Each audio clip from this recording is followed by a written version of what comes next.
The siege of Velikiye Luki emerged from a specific junction of geography, logistics, and command priorities on the northern shoulder of the Eastern Front in late 1942.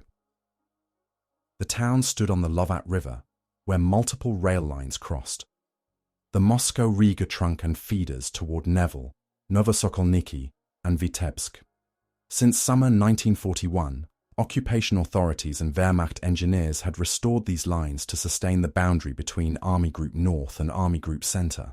By autumn 1942, the position had become a salient projecting eastward, with forward depots, a rail yard, and a bridgehead whose embankments doubled as ready-made fire positions.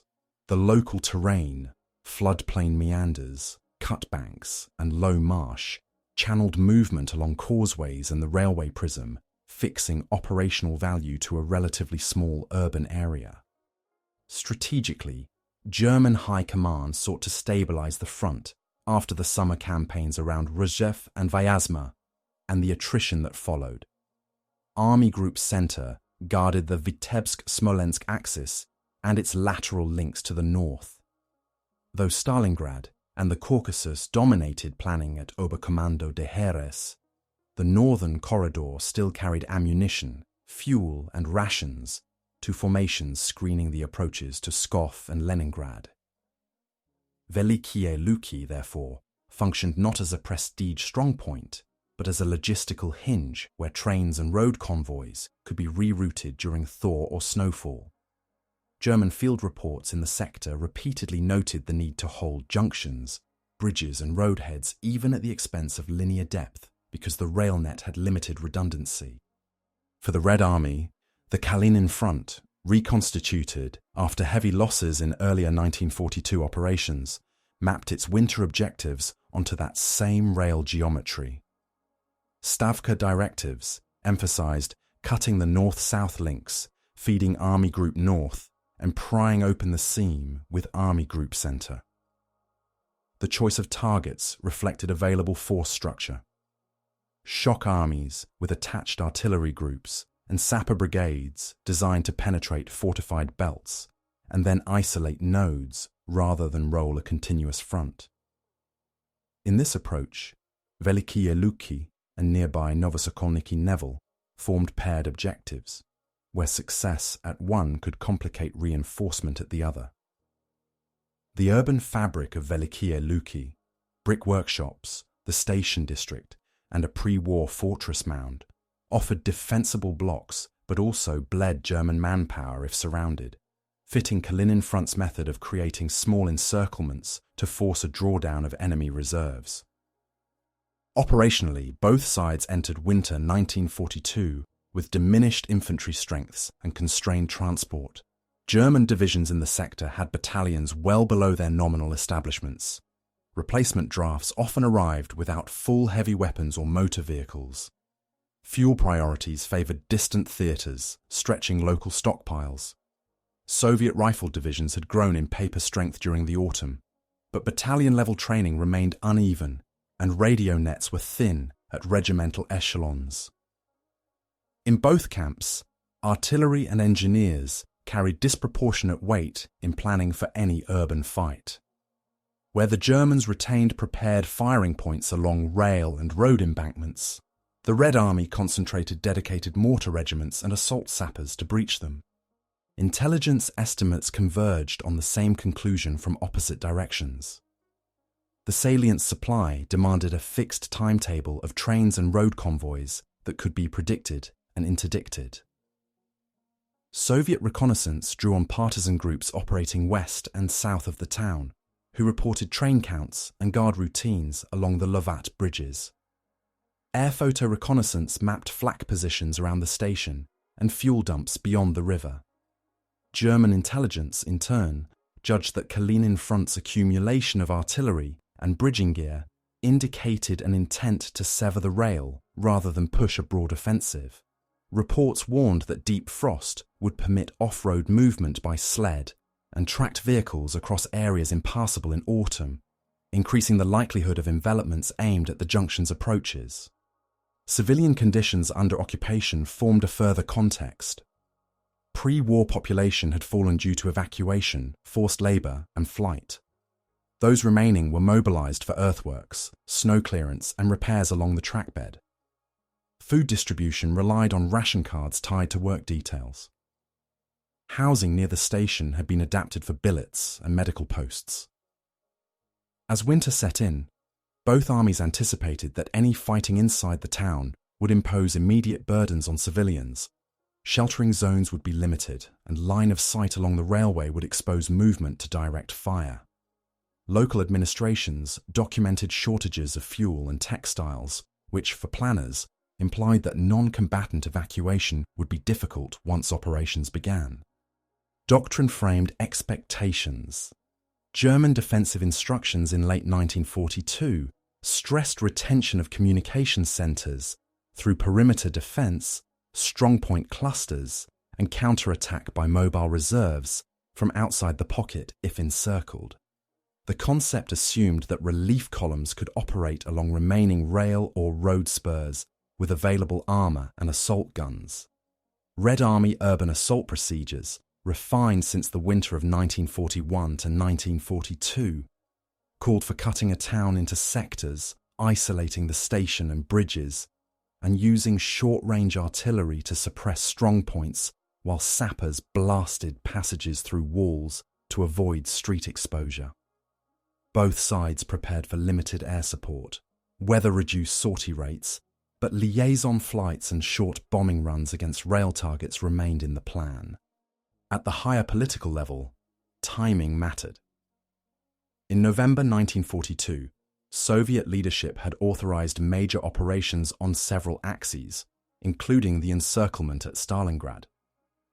Kalinin Front's proposals to reduce a smaller German garrison at Velikiye Luki were acceptable within that framework because they promised rail disruption with forces already positioned and did not require strategic reserves. Within the German command, requests for additional units to strengthen the salient competed with demands from the Southern Front. The result was a calculus in which the junction would be held with the forces on hand, relying on relief operations rather than preemptive withdrawal. Weather and ground conditions set final constraints. Snow cover, freezing temperatures, and prevailing winds limited visibility and complicated artillery registration, but improved cross-country movement on frozen ground. The Lovat's ice could support infantry and light equipment, while heavier loads still depended on bridges. Stockpiling of ammunition was timed to rail delivery schedules. Any interruption would produce immediate effects at the gun line. Commanders on both sides entered the season aware that once the town was encircled, extraction would be difficult and costly. Yet the same terrain and infrastructure that made Velikiye Luki valuable also made it a trap if relief failed. In sum, the siege did not arise from symbolic choices, but from intersecting necessities. A rail junction on a river bend, thin but entrenched garrisons, partisan pressure on supply, and competing strategic priorities elsewhere combined to set conditions for an encirclement battle. By late November 1942, intelligence, logistics, and doctrine had aligned. One side planned to cut and isolate, the other to hold and relieve. The stage was set for an operation defined by short distances, measured in blocks and embankments, yet tied to wider decisions unfolding hundreds of kilometers away. The operation opened with Kalinin Front issuing coordinated orders to isolate the rail node before attempting systematic reduction of the town. In the last week of November 1942, assault groups from formations subordinated to 3rd Shock Army crossed the Lovat at multiple points north and south of the built-up area, using night movements to mask bridging. Priority targets were the station district, the Vitebsk Road, and the embankments that allowed all-weather access to the junction. Artillery groups, field guns, howitzers, and independent mortar regiments registered on the rail yard and identified machine gun nests in brick workshops that dominated the tracks. Sapper battalions rehearsed wall breaching and culvert clearance to avoid exposure on streets aligned with the river. Initial German reactions followed standing instructions for perimeter defense of a junction. The garrison, composed of infantry battalions, fortress and security companies, and service troops reorganized into Kampfgruppen, occupied pre-sighted positions along the rail prism, the fortress mound east of the river, and strongpoints anchored on masonry buildings near the station. Company-level reserves were kept close for immediate counterattacks, while a small operational reserve remained west of the town to intervene along the roads to Nova Sokolniki or Nevel. Command posts distributed telephone lines through buried cables, with radio nets prepared for use when lines were cut. Ammunition and rations were concentrated in cellars near the station to reduce haul distance under fire. Soviet infantry opened the first phase by cutting the approaches rather than striking directly at the center. North of the town, rifle regiments advanced along forest strips that paralleled the railway, supported by short-range guns brought forward on sleds. South of the Lovat, separate battalions infiltrated across frozen meadows, then turned onto the causeways feeding the urban perimeter.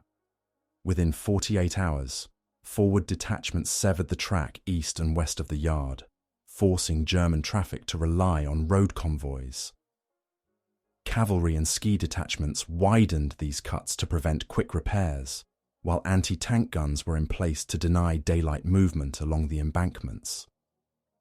By the end of the opening week, the town's communications had narrowed to a few contested roads under observation. German command escalated to corps-level control for relief planning as the perimeter tightened. Orders tasked nearby divisions to prepare thrusts along the roads from the west and southwest, with assault guns and available tanks concentrated for short, rapid penetrations aimed at re-establishing a corridor to the station.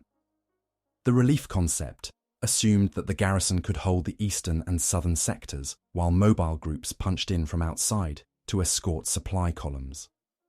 Luftwaffe liaison officers surveyed landing grounds and opened stretches of river ice for emergency delivery.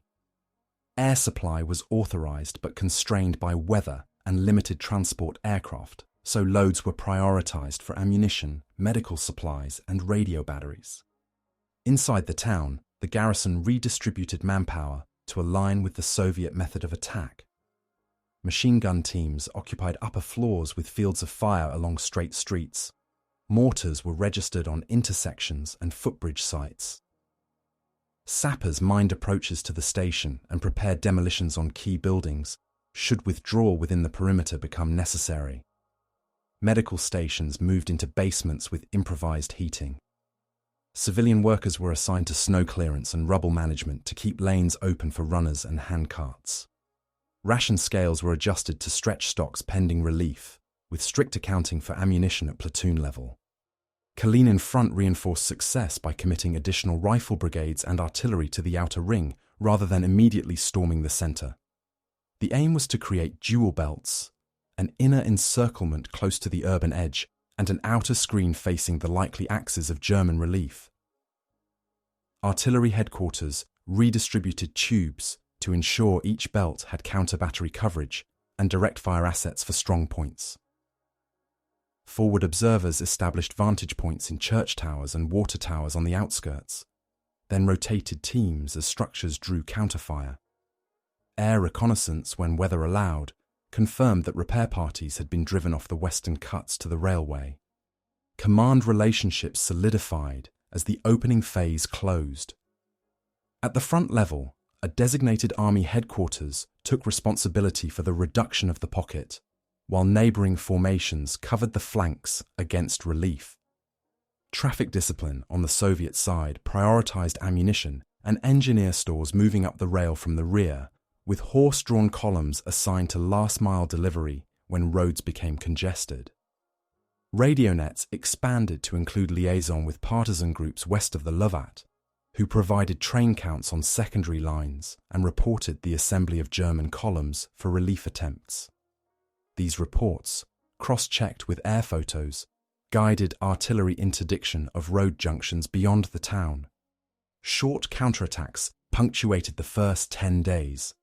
German companies struck Soviet blocking positions along the Nevel Road at dawn, preceded by concentrated mortar fire, regaining several hundred meters before concentrated anti-tank guns and reserves sealed the breach.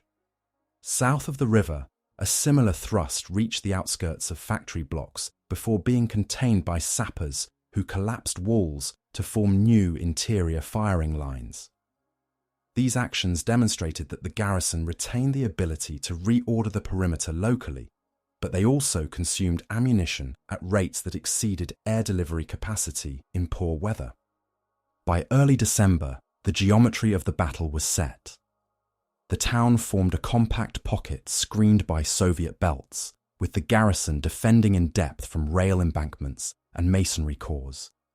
German relief forces massed along two main axes, but faced interdiction on roads and frozen open ground. Soviet commanders held back assault battalions from a premature urban push, preferring to compress the pocket and degrade supplies through continuous harassment and targeted fires. Both sides adjusted their calculations to the new reality.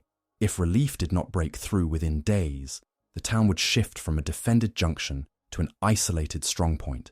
If a corridor could be opened even briefly, the garrison's endurance and the broader rail network could be restored long enough to postpone a larger withdrawal. The opening phase closed with neither outcome secured, but with the conditions established for a protracted siege measured in blocks, bridges, and the capacity of each side to move shells and rations under winter constraints.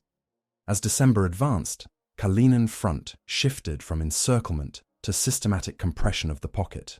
The 3rd Shock Army received orders to divide Velikiye Luki into tactical sectors and isolate each for reduction by combined arms assault groups.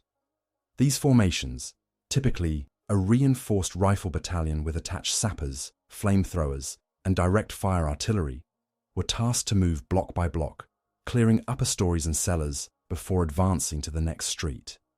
Preparations began with reconnaissance by sappers who mapped internal passages between buildings and marked safe routes through mined rubble.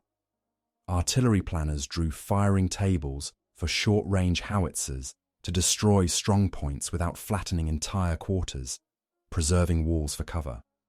German command inside the town consolidated under Oberst von Sass, whose headquarters coordinated all remaining infantry, fortress, and auxiliary units. His instructions emphasized flexible defense by clusters of strongpoints, a few masonry buildings mutually supporting each other by interlocking fields of fire with lateral communications via cellars and sewers. Every company maintained at least one fallback position. Heavy machine guns were mounted on stair landings or sandbagged behind window embrasures. 50mm and 75mm guns were positioned to fire along straight streets.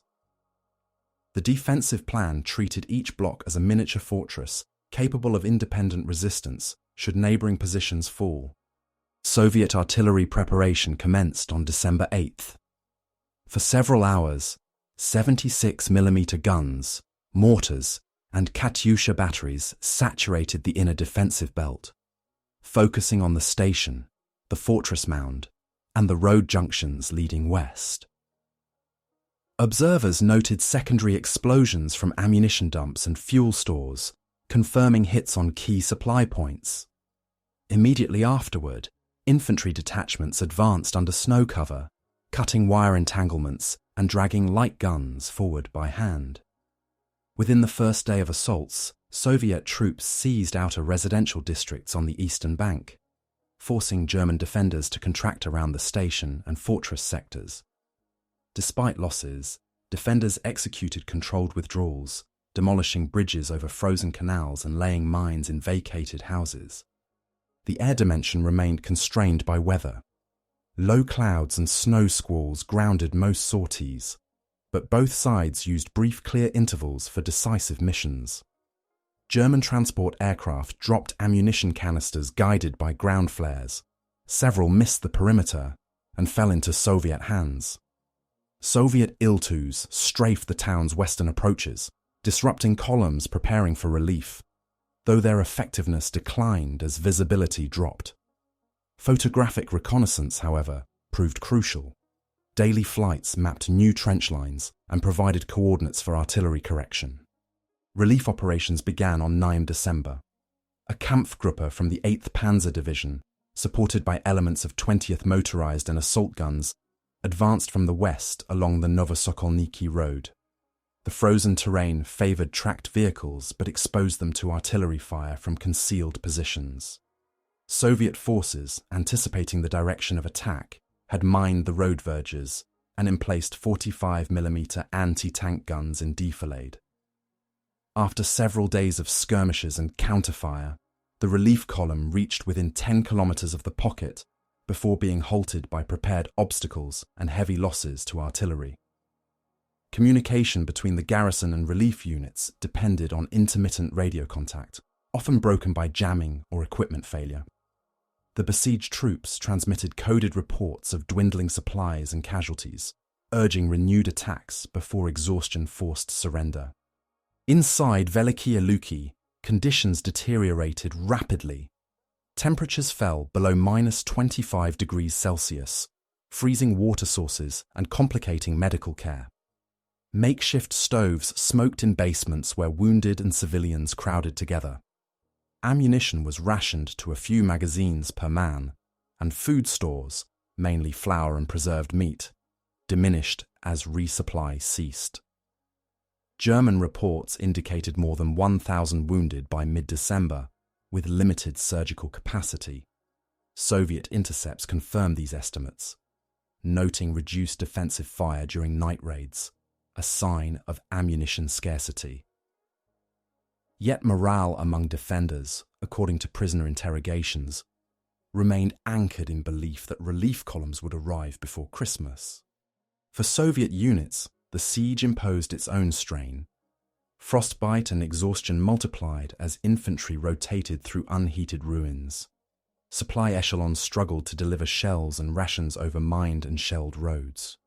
Horses collapsed in snowdrifts, and mechanical failures immobilized trucks. Commanders used captured shelters as field kitchens and casualty collection points. Despite superior numbers, Soviet divisions reported daily attrition from sniper fire, booby traps, and mortar barrages. Commanders emphasized careful progression rather than frontal assaults, relying on engineers to open paths through walls and use satchel charges against machine gun nests. Each cleared block required immediate consolidation to prevent counterattacks from adjacent ruins. Midway through December, the front's operational picture showed two concurrent processes: an internal siege tightening around a shrinking core of defenders and external battles for control of approaches, where German relief attempts bled strength. The Soviet command calculated that sustained pressure would exhaust both the garrison and its would-be rescuers. Artillery units began conserving ammunition for concentrated strikes against the fortress mound, which aerial photography revealed as the remaining organized hub of resistance. Kalinin Front's reports to Stavka described the operation as proceeding to plan, but noted unexpectedly high expenditure of munitions due to reinforced buildings and frozen ground, complicating demolition. By 20th December, the pocket had contracted to a few hundred meters around the station and fortress. German forces outside prepared a renewed relief attempt, massing infantry, tanks, and artillery for a coordinated push. Inside, the garrison reorganized into ad hoc groups, each commanded by senior NCOs after officers were wounded or killed. Signals equipment was relocated to cellars. Medical supplies were divided among strongpoints to prevent total loss if one fell. Civilians trapped within the ruins assisted by carrying stretchers or melting snow for water. Soviet forward observers could see smoke from cooking fires venting through shattered roofs, marking occupied positions. The stage was set for intensified fighting as both sides committed their remaining resources. One seeking extraction, the other aiming for final elimination of resistance within the shattered town. In the final week of December 1942, both armies entered a phase of continuous attritional fighting that erased any clear line between assault and defense. The siege had compressed the German garrison into an area of barely 1 square kilometer, centered on the fortress mound, the station complex, and the adjoining residential blocks. Each building became a fortified position, layered with sandbags, overturned wagons, and snow-packed parapets. Communication between strongpoints took place through holes knocked in basement walls or through trenches dug under snow cover. Commanders and medics shared the same narrow cellars, their maps spread over ammunition crates lit by carbide lamps.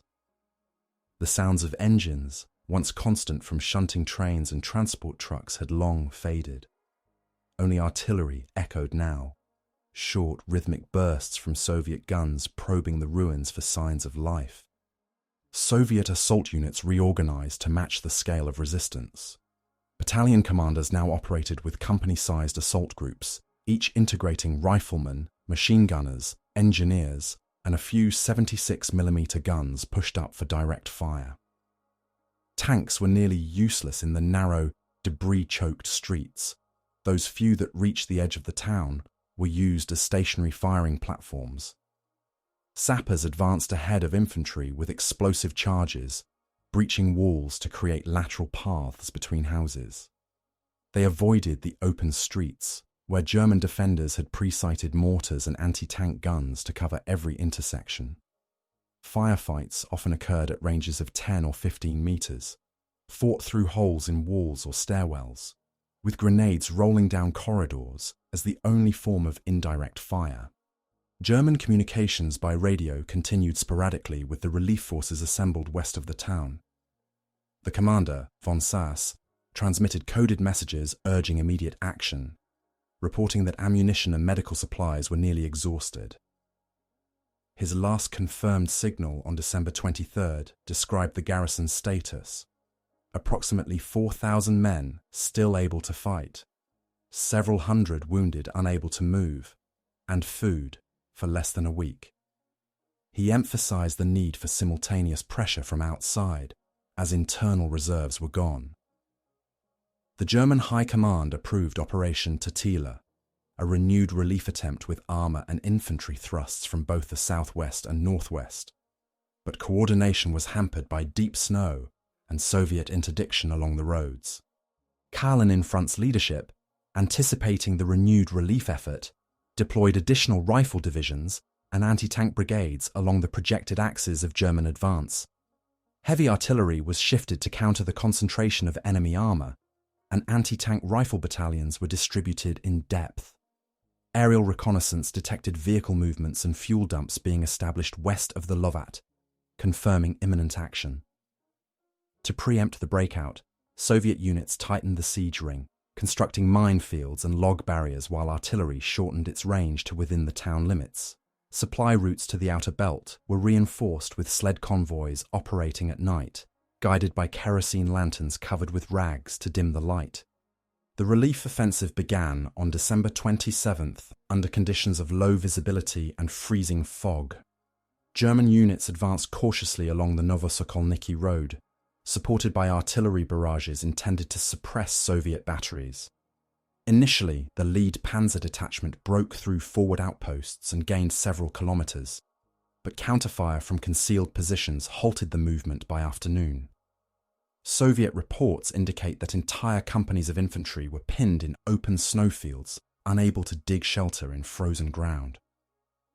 Inside Velikiye Luki, the defenders heard the distant rumble of engines and artillery, the sound of attempted rescue, but the noise faded after nightfall. Subsequent attempts over the next days achieved only partial penetration of Soviet lines, never closer than 5 kilometers to the pocket. Within the encirclement, living conditions reached the threshold of collapse. Ammunition was counted by the individual round. Grenades were reserved for close combat only. Wounded soldiers filled basements that lacked heating or adequate medical care. Morphine and antiseptics had run out, and improvised bandages were made from civilian linen. Food consisted largely of thawed horse meat and frozen bread remnants. Water came from melted snow, boiled in shell casings over fragments of burning furniture. Yet despite these shortages, the organized defense continued. German small groups counterattacked each Soviet gain, often at night, attempting to retake lost stairwells or upper floors. The defense shrank inward but did not disintegrate. Soviet frontline observations recorded the psychological toll on both sides. Prisoners captured during sorties appeared emaciated, their uniforms stiff with frost, yet spoke of orders to fight until relief arrived. Among Soviet troops, fatigue and exposure caused rising non-combat losses. Commanders rotated companies out of the line every few days, replacing them with fresh detachments from reserves stationed along the Lovat. Political officers reported that morale remained stable, but noted that many soldiers compared Velikiye Luki to Stalingrad, where urban fighting consumed men and material without clear front lines. The comparison underscored the growing sense that this small town had become a microcosm of the wider struggle. By New Year's Eve, the situation was effectively static. Inside, roughly 3,000 Germans remained in a perimeter only 600 meters across. Outside, Soviet divisions tightened the ring with overlapping artillery zones. Snowstorms isolated both sides. Wireless intercepts suggested the relief forces had paused to regroup, their strength depleted by continuous engagements and logistical strain. Within the ruins, von Sass convened surviving officers to redistribute ammunition and discuss the feasibility of a breakout. They concluded that, without armoured support, any attempt to reach friendly lines would dissolve under machine gun fire across open snow. Instead, the garrison resolved to hold its position until the next relief attempt, scheduled according to intercepted orders for early January. The siege had reached equilibrium through exhaustion. Neither side could achieve a decisive move without incurring unsustainable loss. Soviet command recognized that prolonged bombardment might conserve manpower, but would delay final victory. The enemy's resistance, though localized, continued to tie down entire divisions and hundreds of guns. Stavka, reviewing reports from Kalinin front, urged a decisive conclusion by mid-January. Orders were drafted for the concentration of fresh artillery and the redeployment of reserve brigades to deliver a terminal assault, one that would coincide with renewed German attempts to open the corridor from the west. The next phase would determine not only the fate of the garrison, but also the operational balance across the northern sector of the front as winter deepened into 1943. The new year began with preparations for the final phase. Soviet headquarters at Kalinin front ordered the complete liquidation of the Velikiye Luki pocket no later than mid-January 1943. Reinforcements arrived steadily despite the snow-choked roads. Additional artillery regiments, fresh rifle brigades from rear garrisons, and specialized engineer detachments equipped with flamethrowers and demolition charges.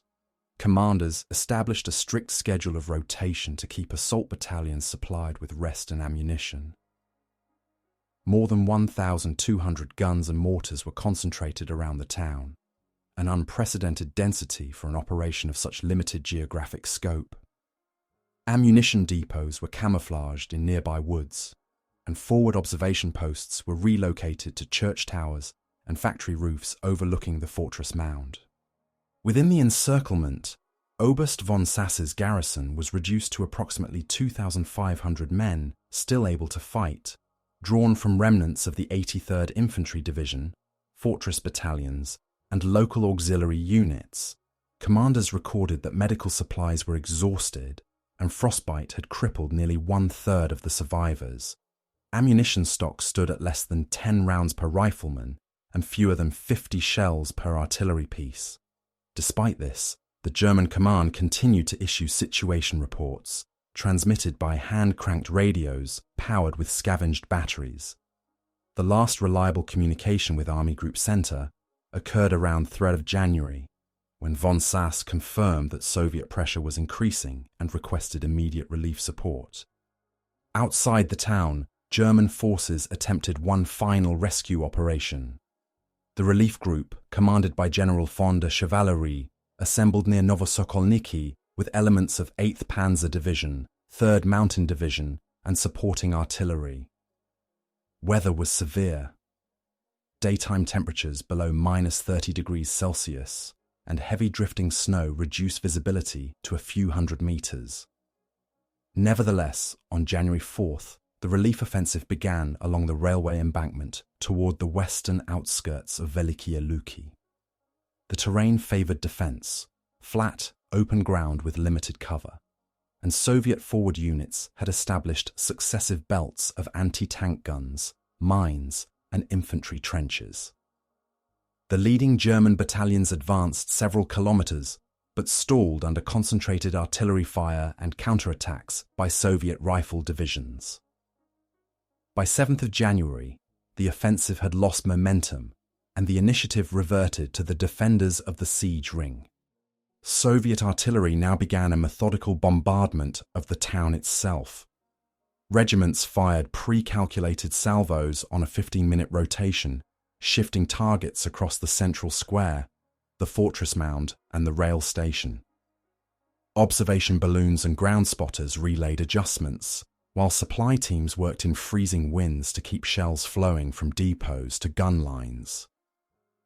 The bombardment reduced entire blocks to heaps of shattered brick and timber, but it also buried defensive positions, forcing German soldiers to dig through snow and debris to maintain lines of sight.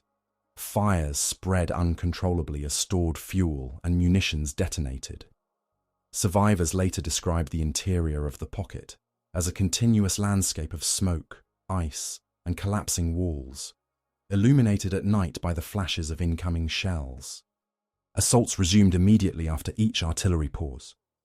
Soviet shock groups advanced through the ruins, often fighting from cellar to cellar. Engineers cleared paths with satchel charges, and flamethrowers were employed to flush defenders from basements and attics. Machine gun nests were silenced one by one, but each house cost men. Casualty lists for the 3rd Shock Army during the first week of January ran into several thousand, with companies reduced to half strength in a matter of days. Yet progress was measurable. The German perimeter shrank to a few hundred meters around the fortress by January 10th. Kalinin Front's daily summaries noted that resistance was fierce but increasingly disorganized, with individual pockets surrendering as ammunition ran out. Inside, von Sass divided his men into small groups to cover the remaining sectors. Orders were to conserve fire until assault teams approached within grenade range, then withdraw to the next defensible position. The fortress itself, an 18th century earthwork with reinforced casemates, became the final redoubt. Wounded soldiers filled its interior chambers, and makeshift command posts operated under candlelight. By this stage, rations had been reduced to 100 grams of bread per day, supplemented by melted snow. Ammunition was nearly gone. The last artillery pieces were destroyed by their crews after firing the remaining rounds. Attempts to coordinate with external forces by radio failed. Soviet jamming and destroyed antennae left the garrison isolated. The German High Command, aware of the hopeless situation, debated whether to authorize breakout attempts. However, orders remained to hold until relieved. On 11th January, von der Chevalery's forces made one final thrust toward the town, supported by artillery and Stuka dive bombers operating in rare clear weather. The attack reached within 3 kilometers of the pocket before being halted by entrenched Soviet anti-tank guns and heavy small arms fire. Pilots reported seeing only columns of smoke rising from the ruins, no visible movement indicating friendly control. With mounting casualties and fuel shortages, the relief force withdrew by 14th January, effectively ending any chance of escape. Kalinin Front prepared for the terminal assault. Reconnaissance confirmed that German defences were confined to a narrow zone inside the fortress and adjacent houses. Artillery batteries fired continuous rolling barrages, while sappers advanced under cover of smoke screens. Infantry followed closely, clearing each structure and marking captured buildings with red flares. By 15th of January, Soviet troops had reached the moat of the fortress, where resistance continued from cellars and trenches dug into the frozen ground. The assault paused briefly for regrouping, then resumed at dawn with flamethrowers and hand grenades. Fighting devolved into individual skirmishes inside collapsed chambers, where snow and smoke obscured friend and foe alike. On 16th January 1943, organized resistance ceased. Small groups of German soldiers attempted to break out across the snowfields but were cut down or captured. Von Sass and the remaining officers were taken prisoner after surrendering from a collapsed bunker.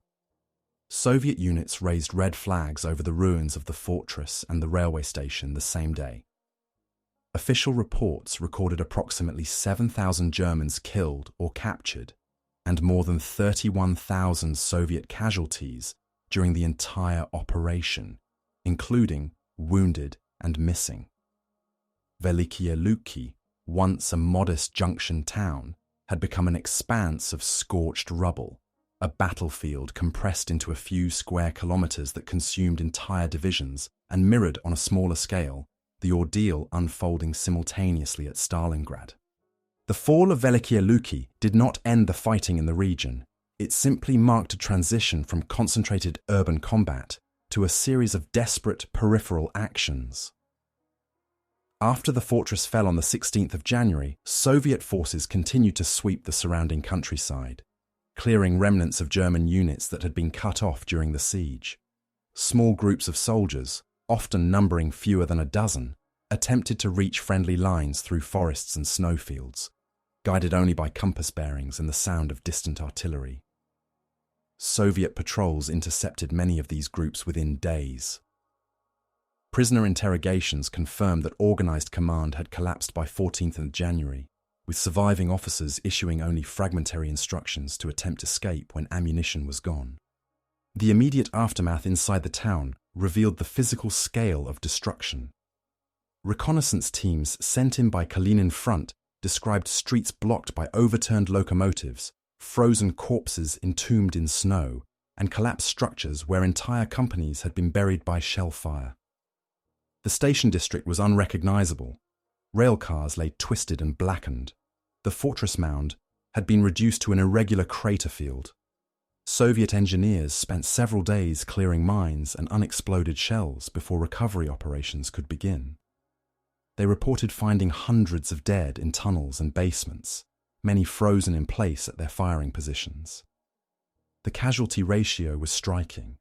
Of roughly 7,000 defenders, fewer than 200 were taken alive, most of them wounded or unconscious when captured. For the Kalinin Front, the capture of Velikiye Luki represented both a tactical and logistical success. The town's rail junction, though heavily damaged, offered a platform for further operations toward Nevel and Novosokolniki. Repair crews began clearing debris from the tracks within days, prioritizing the restoration of the line to the front's headquarters. The success also provided a morale boost at a time when the Soviet public's attention was focused on the unfolding encirclement at Stalingrad. Stavka directives praised the operation as a model of methodical siege tactics conducted under severe weather conditions. Yet internal reports were more reserved, emphasizing the extraordinarily high expenditure of ammunition and personnel relative to the town's size. The assault divisions were depleted, and artillery regiments reported barrel wear from continuous firing in sub-zero temperatures. On the German side, the loss of Velikiye Luki was received with dismay at Army Group Center headquarters. Reports submitted to Oberkommando des Heeres attempted to explain the failure as a consequence of terrain, weather, and insufficient reserves rather than miscalculation. The small size of the garrison, its isolation between two Soviet fronts, and the overextension of available armor made relief impossible once the siege had tightened. Field Marshal Klug's staff noted that the commitment to hold every communications hub to the last man had led to disproportionate losses without strategic gain. Nevertheless, official bulletins described the garrison's stand as an example of steadfastness under impossible conditions, a message aimed at sustaining morale across other threatened sectors. In personal diaries and letters later recovered from the battlefield, Both German and Soviet participants conveyed impressions of the siege that diverged sharply from official narratives.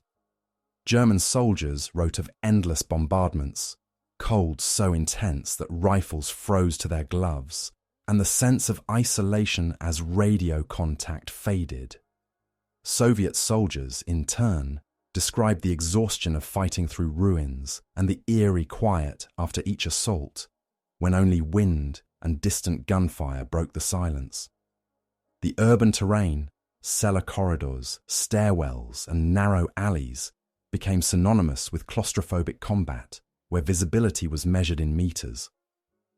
Officers from both sides compared the experience to Stalingrad, albeit on a smaller scale, recognizing in hindsight that the psychological conditions were nearly identical: encirclement, scarcity, and the erasure of normal front-line boundaries. Once the shooting stopped, Kalinin Front faced the immense task of restoration. Thousands of wounded required evacuation through temporary field hospitals established in nearby villages. Ammunition depots had to be relocated to safer ground as engineers cleared mines. The town itself, stripped of most standing structures, was converted into a forward supply point. Remaining civilians, only a few hundred of the pre-war population, were assembled for registration and provision of food and shelter. Soviet authorities recorded extensive devastation, nearly 90% of housing destroyed, water and electrical systems non-functional, and rail facilities unusable until spring thaw. Yet Reconstruction began almost immediately under military supervision, reflecting the strategic necessity of the junction even amid ruins. Army Group Center reorganized its line to compensate for the loss. The Nevel-Novosokolniki sector was reinforced and new defensive positions were surveyed west of the Lovat. The surviving formations of 8th Panzer and 3rd Mountain Divisions withdrew to rest and refit, their armoured strength reduced to a fraction of establishment.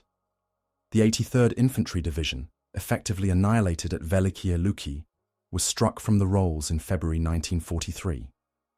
In its place, smaller security detachments guarded the frontier between Army Groups North and Centre.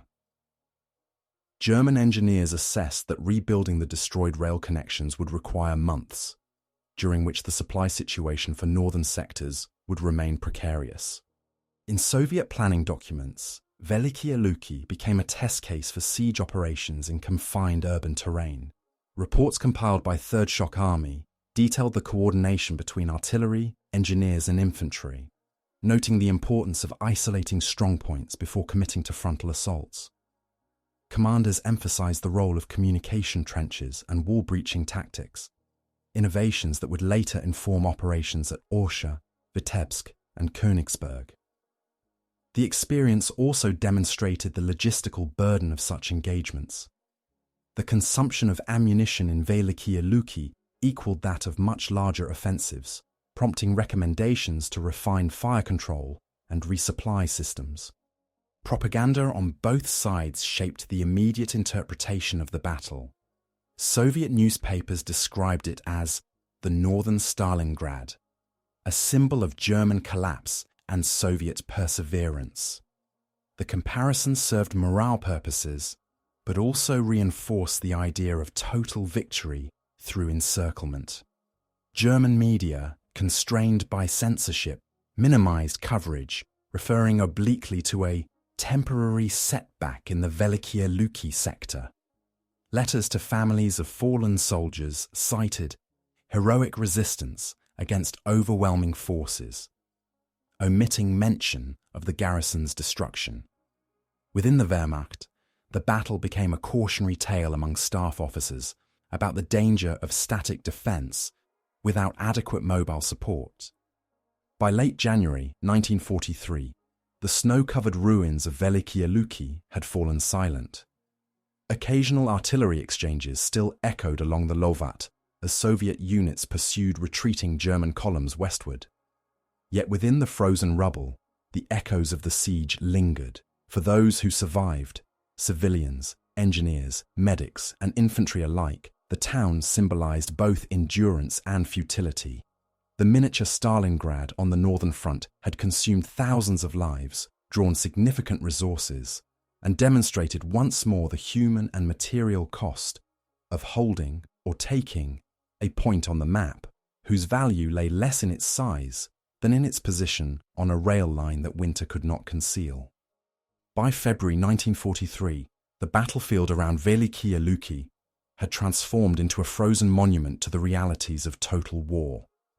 Snowdrifts covered the ruins of once defensible positions, while recovery teams continued to exhume bodies from cellars and collapsed trenches. For Kalinin Front, the operation was over, yet its consequences rippled across the entire northern sector of the Eastern Front. Commanders now assessed not only what had been gained, but at what cost, and what could be learned from the miniature siege that had mirrored Stalingrad's agony in form, if not in scale. The siege provided invaluable empirical lessons in urban warfare, and these were immediately analysed at the front and general staff levels. Reports submitted to the main artillery directorate detailed the employment of fire concentration at ranges under 600 metres and the use of direct fire guns in narrow streets. Observers noted that high explosive fragmentation shells, when fired into upper floors, produced more decisive results than attempts to demolish entire buildings, as debris often created new obstacles for assault troops. Engineering officers emphasised that sapper participation was decisive. Over 80% of all structures were taken by combined infantry engineer groups rather than through artillery destruction. Lessons learned from Velikiye Luki directly influenced tactical guidelines for later operations against fortified towns such as Nevel and Vitebsk. German post-action analyses, reconstructed from surviving headquarters records and interviews with officers who escaped encirclement, presented a mirror image of the same experience. They concluded that the doctrine of fortified locality defense, holding a town as a static fortress regardless of mobile reserves, was unsustainable under Soviet siege methods. Once encircled, the absence of maneuver space and the over-reliance on air supply condemned garrisons to annihilation. Recommendations from Army Group Center urged the High Command to avoid repeating Velikiye Luki conditions, arguing for flexible withdrawal to prepared rear lines rather than orders to stand fast. Yet Hitler's insistence on absolute defense, reinforced by the concurrent crisis at Stalingrad, ensured that such lessons were largely ignored in the short term. Within weeks, similar encirclements would occur elsewhere, repeating the same pattern of isolation and destruction. For the Soviet side, the psychological significance was immense. Velikiye Luki's capture demonstrated that the Red Army could conduct coordinated encirclement operations simultaneously with Stalingrad, stretching German command capacity on multiple fronts. The morale effect within the Kalinin front was tangible. After a year of defensive attrition in the north, the successful reduction of a German garrison reinforced confidence in planning and execution. Official communiques highlighted the role of local cooperation. Partisans supplying intelligence on railway traffic, villagers providing shelter for supply teams, and medical staff working under constant shelling. Yet beneath the celebration, logistical officers compiled sober tallies. 31,000 Soviet casualties, including over 10,000 dead. Ammunition expenditure exceeded that of entire corps-scale operations on open terrain. It was a victory bought in blood and frozen metal. Civilians, long forgotten in the operational narratives, emerged from cellars and ruins to face the aftermath. Archival reports from local Soviets describe survivors scavenging wood from collapsed houses to build makeshift huts near the railway embankment. Disease spread rapidly. Typhus and dysentery among displaced populations who had lived months without clean water. Soviet medical detachments established provisional clinics using captured German supplies, and sanitary teams cremated thousands of corpses to prevent epidemics. The moral shock among returning evacuees was profound. A town once home to more than 25,000 residents now held only a few hundred. The post-war Reconstruction Office later estimated that 85% of the housing stock and industrial buildings were beyond repair. Velikiye Luki ceased to exist as an urban entity and became a logistical platform on a devastated landscape. German strategic communications sought to obscure the disaster's full scale. Official Wehrmacht communiques referred to the garrison's sacrifice in fulfillment of duty and its successful binding of enemy forces, language echoing the reports from Stalingrad issued at the same time. In private, however, senior officers recognized the implications. The loss revealed the vulnerability of the entire northern flank.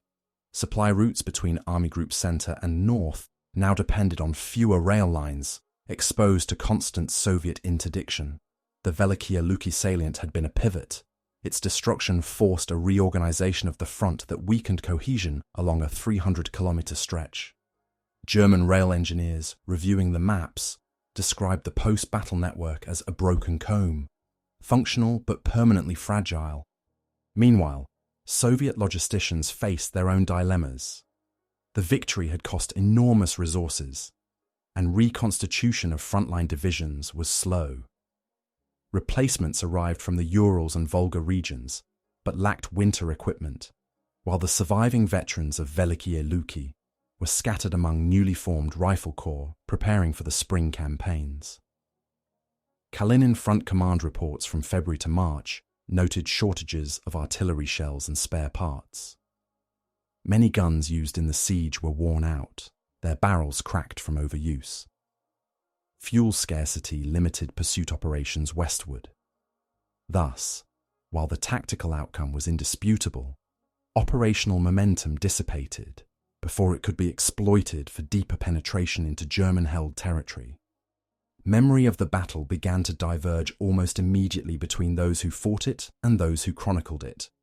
Frontline soldiers described Velikiye Luki as a place of white ash and black snow, where the dead remained half buried until thaw.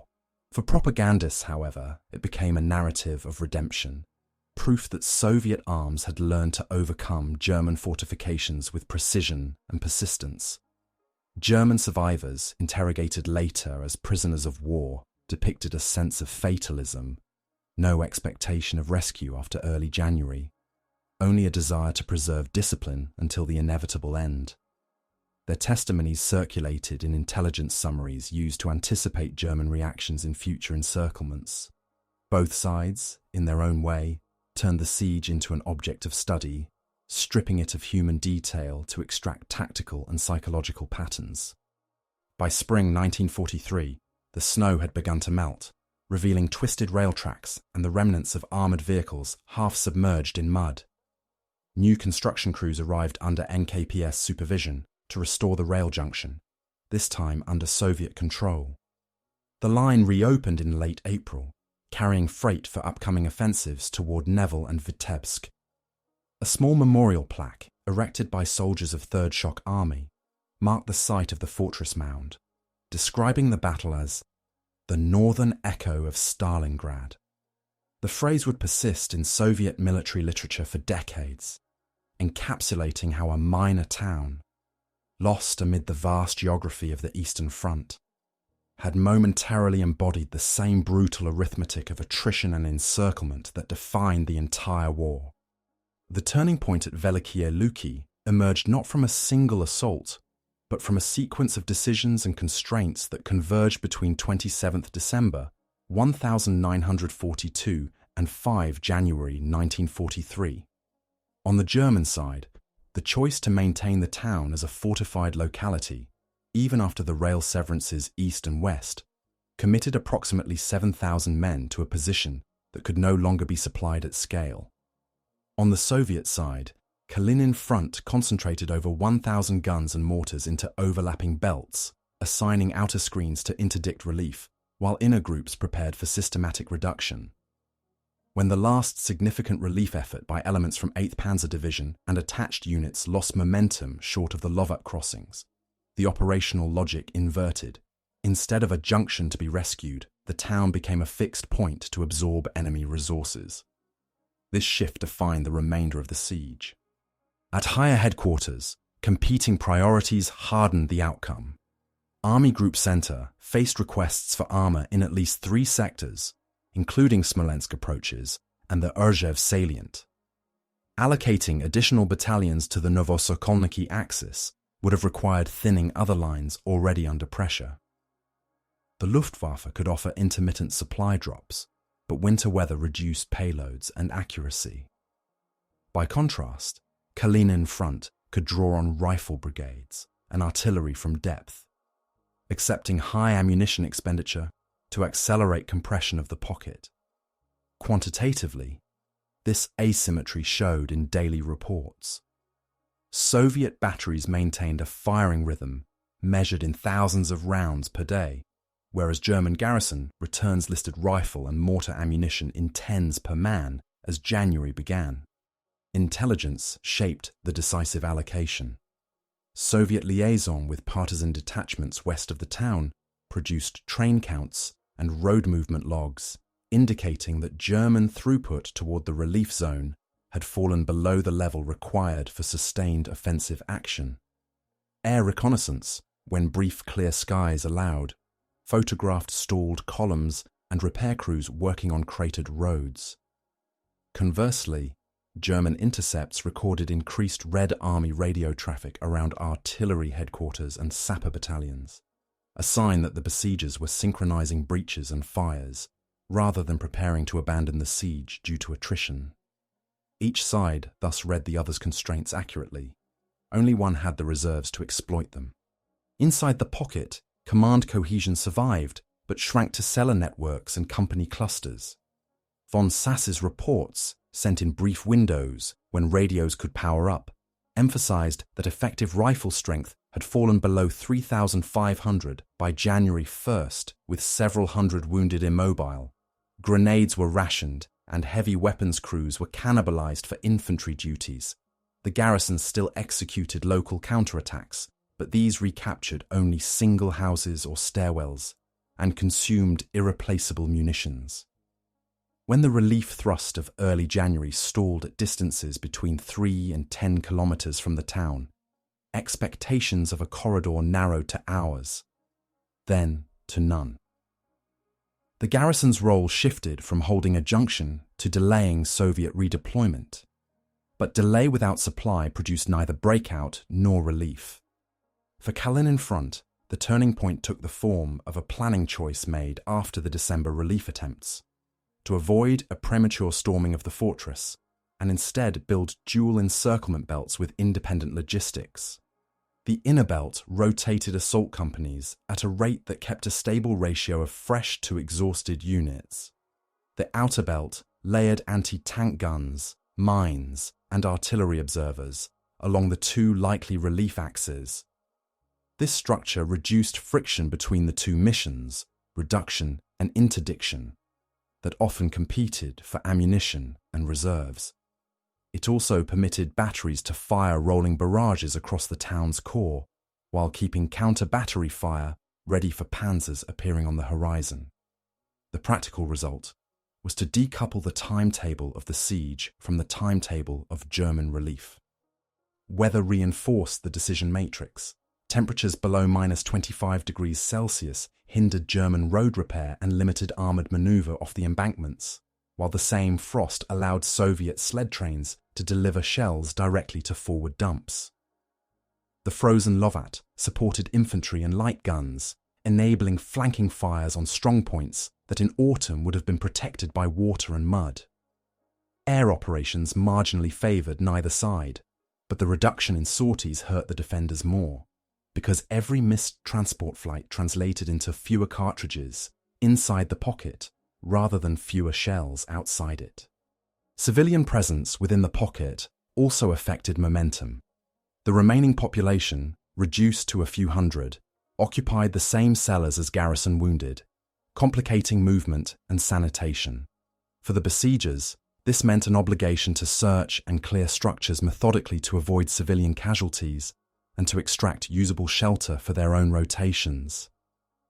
For the defenders, the need to share basements with non-combatants compressed their already limited space and increased the demand on water and fuel.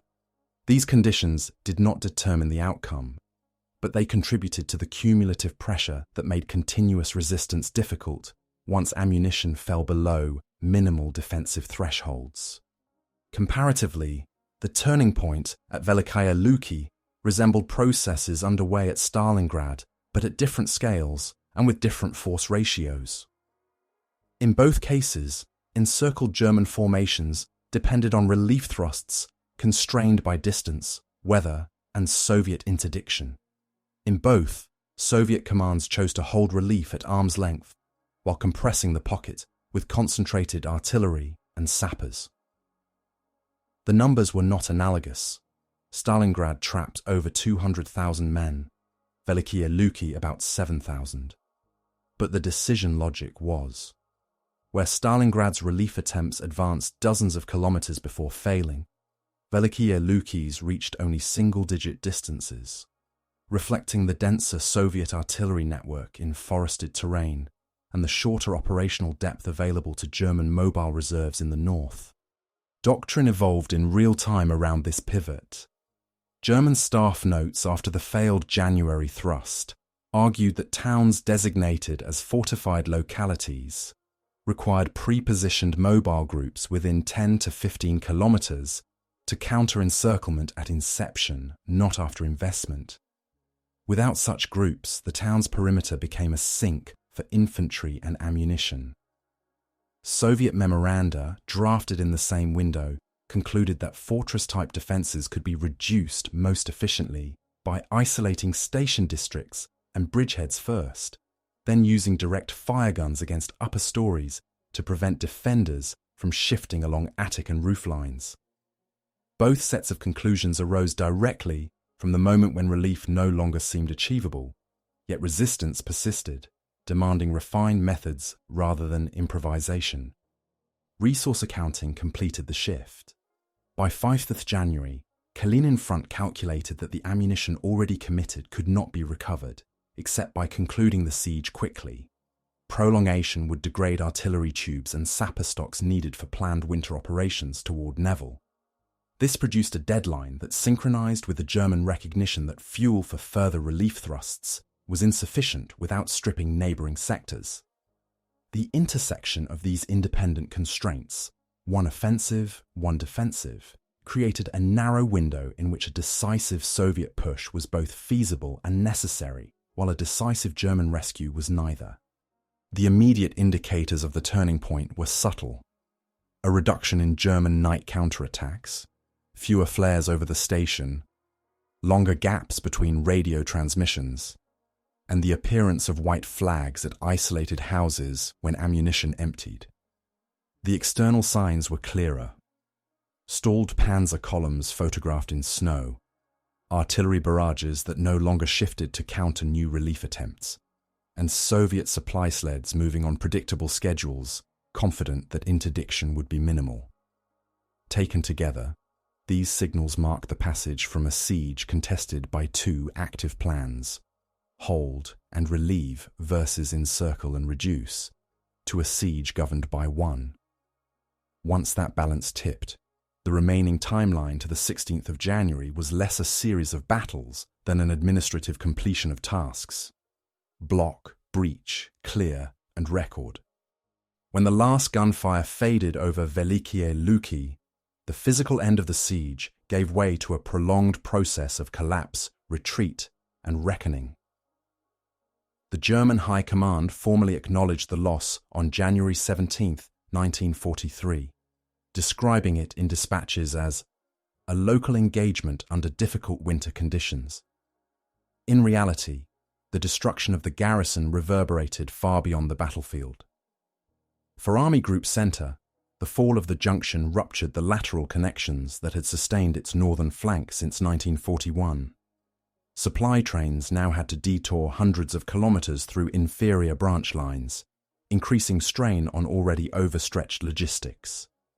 Communications between Army Group Centre and North, vital for coordination around Neville and Vitebsk, became slower and more vulnerable to partisan sabotage. What had once been a minor point on the map now symbolised the erosion of a continuous front. The German withdrawal west of the Lovat was rapid but disorganised. Units of 8th Panzer Division and 3rd Mountain Division exhausted by failed relief attempts, fell back to prepared winter positions near Novosokolniki. Engineers destroyed bridges and laid extensive minefields to delay pursuit. Rear guards reported temperatures below 30 degrees Celsius and shortages of antifreeze and fuel. Many vehicles were abandoned. Soviet forward detachments followed cautiously, wary of booby traps and ambushes in forests thick with snow.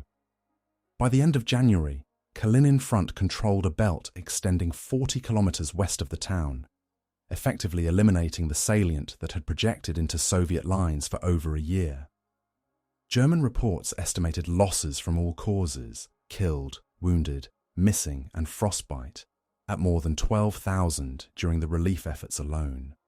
Inside the ruins, the Soviet occupation faced immediate humanitarian and logistical crises.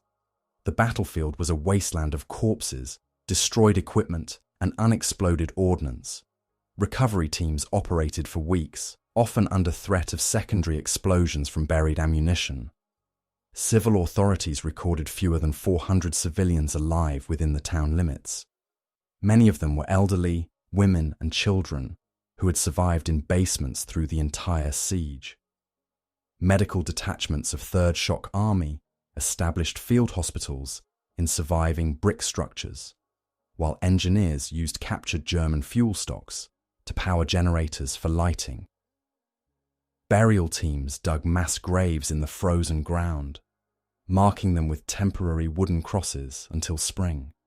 Reports from Soviet military engineers in February 1943 described the material condition of Velikiye Luki as beyond immediate restoration.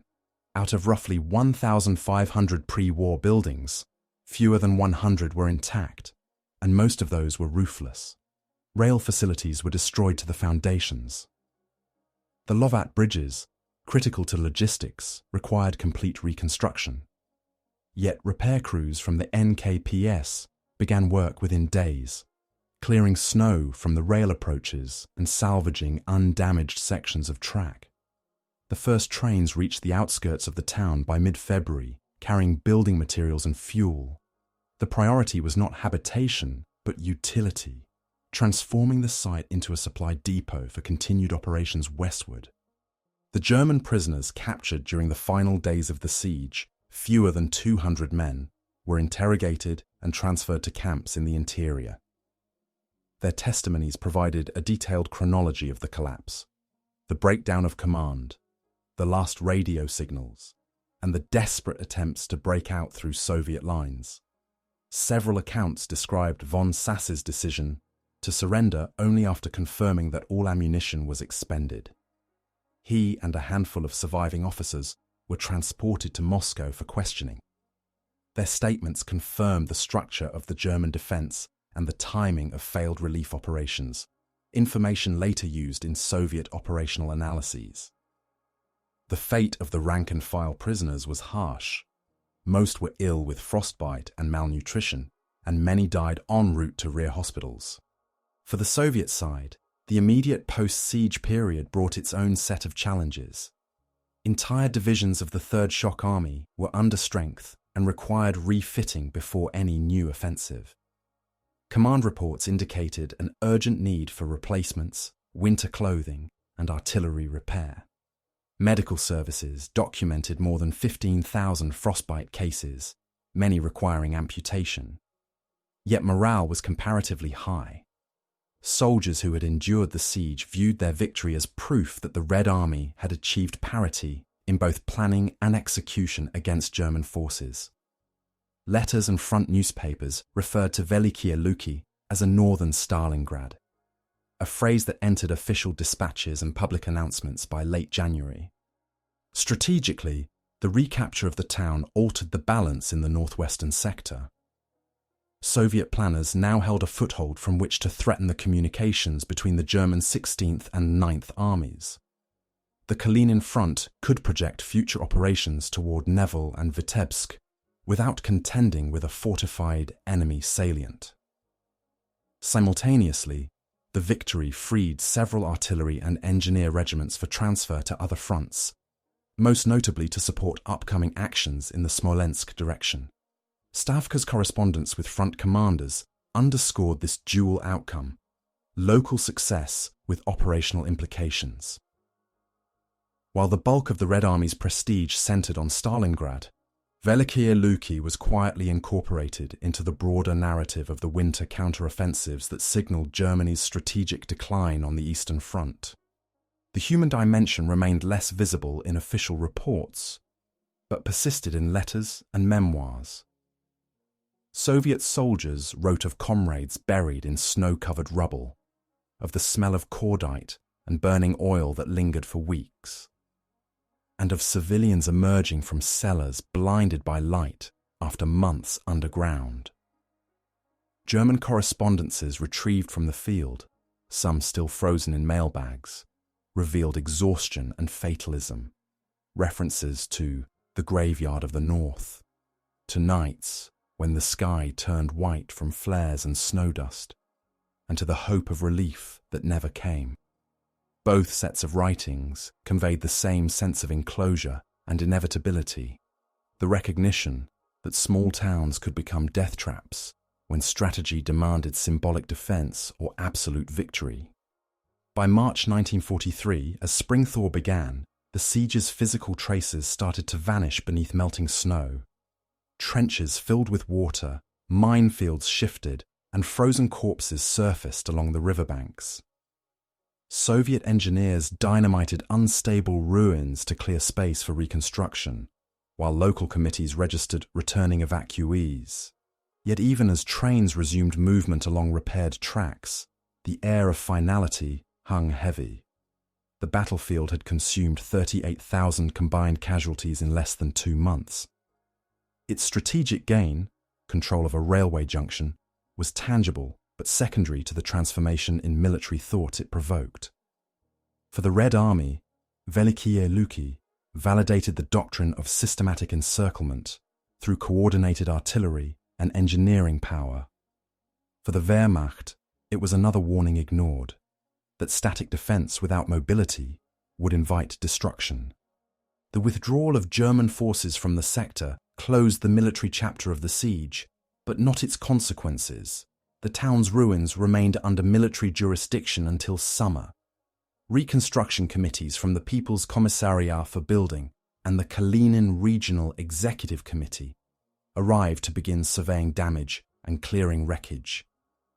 They found entire districts leveled, with remnants of railcars and artillery pieces embedded in the frozen ground.